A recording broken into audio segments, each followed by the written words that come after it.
한동훈 장관이 형사사건 공개 금지 규정을 개정을 했지 않습니까? 이것은 원래 조국 때 만들었잖아요. 형사사건에 대해서는 일체 공개하지 말라. 그래가지고 그때 셀프 방탄 아니냐 이런 얘기까지 있었거든요. 결국은 근데 이 문제는 국민의 알 권리하고요. 그 다음에 그 피의자의 인권하고 조화를 이루어야 되잖아. 그런데 조국이는 오로지 셀프 방탄, 자기 방어, 이것만 100% 신경 쓰는 바람에 국민의 알 권리는 완전히 무시돼 버렸잖아요. 그렇습니다. 그래서 이게 일체 거의 공개가 안 됐죠. 근데 이걸 이제 그 한동훈 장관이 정상화시킨 거죠. 그래서 이제 이번에 그 차장 검사들 있잖아요. 공보를 담당하니까 티타임이라 하죠. 저는 차장 검사들이 중요 사건의 경우 기자들하고 티타임을 가지면서 수사 진행 상황이라든가 그 배경, 일일이 그걸 다 뭐 공보 자료에 쓸 수 없잖아요. 그런 것에 일문일답을 통해서 이제 배경 같은 걸 설명해주고 그랬죠. 그래서 저는 이제 그 상당히 공적 인물 있잖아요. 국민의 관심이 있는 뭐 전직 대통령이든 장관 이런 사람 있잖아요. 이런 게 중요한 공적 인물은 일반인보다는 이게 명예훼손이 보호 정도가 약합니다. 그렇잖아요. 왜? 국민의 알 권리도 중요하기 때문에. 따라서 이제 그 이번에도 완전히 뭐 포토라인이라든지 또는 이게 개별 검사가 막 중구난방으로 공부를 하면 안 되잖아요. 이런 거는 이게 여전히 좀 제한을 하면서 다만 이제 그 국민의 알 권리 충족을 위해서 차장이 티타임 통해서 수사 진행 경과나 배경 요 정도는 이게 할 수 있도록 이렇게 그 아마 개선을 행하는 일이 보입니다.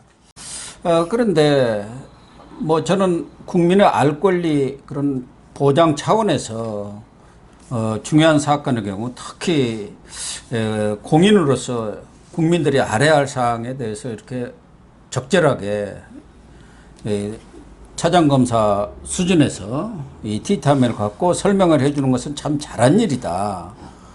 그러다 보니까 그동안 뭐 대장동 수사든 뭐든 간에 이렇게 중요한 사건들이 수사는 진행이 되는데 국민들은 아무것도 알지를 못해요. 그러니까 녹취록 뭐 이런 것이 여기저기 나와가지고 그걸 짜깁기 하는 수준. 또 일부 뭐 취재력이 적은 매체들은 자기 그냥 뭐 멋대로 막 쓰는 그런 뭐 추측성 기사랄까 그런 것들도 보이는 것 같은데 그런 것 부분도 또 많이 줄이지 않겠냐 그런 생각을 하는데 저는 이번에 좀 아쉬운 것은 그거 왜 포토라인 그거 다시 재개 안 하느냐 그거는 또 유지하기로 했더라고. 포토라인 세우는 것은 지금 이재명이라든가 뭐 문재인이 포토라인 선거 좀 우리 국민들은 보고 싶어 하는데 그 지하 주차장으로 들어가 보면 되겠습니까? 조국이가 그랬잖아요. 자기가 딱 만들어 놓고 지하 주차장으로 들어갔어요. 근데 포토라인은 이제 의무적으로 세우지 않는 거죠. 당사자가 이게 난 오히려 기자한테 당당하겠다면 하는 거거든요. 설마 이게 문재인이나 이재명이가 완전 지새끼처럼 뒷문으로 가진 않겠죠. 본인들이 이게 소환되면요. 포토라인 서지 말라고 해도 자청해가지고 이게 기자들 쫙 모아놨고 또 이게 뭐라 막 변명하겠죠.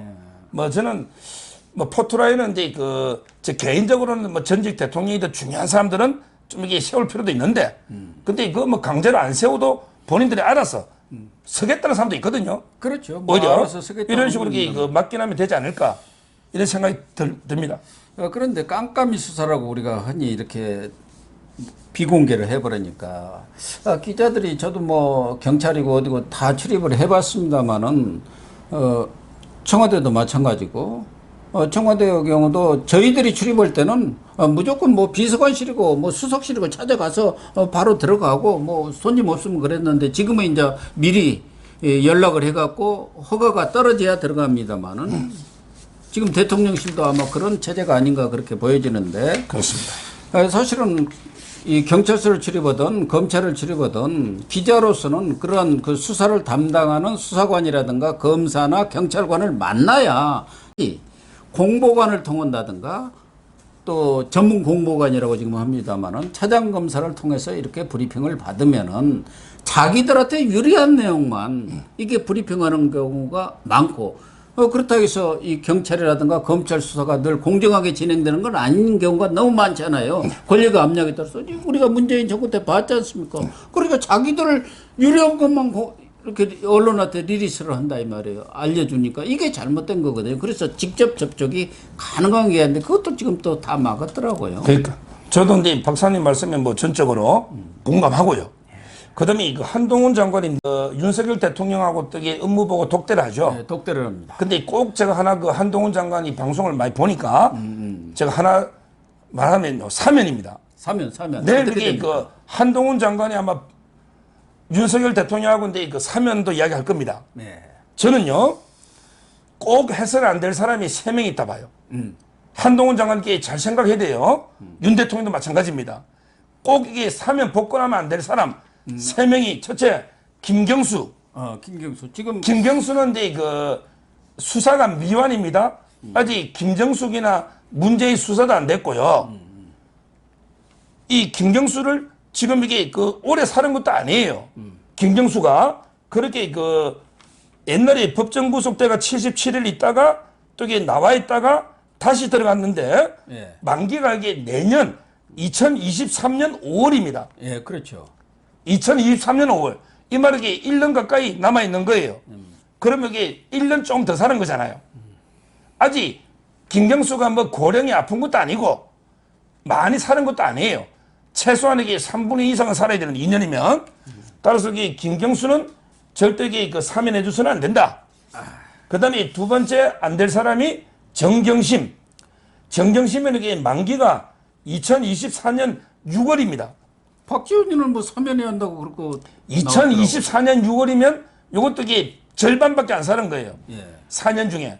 무엇보다 이게 조국이가 지금 재판 중에 있잖아요. 예. 말맞춤입니다. 증거인멸. 바로 이게 미완이죠. 김경수도 마찬가지고.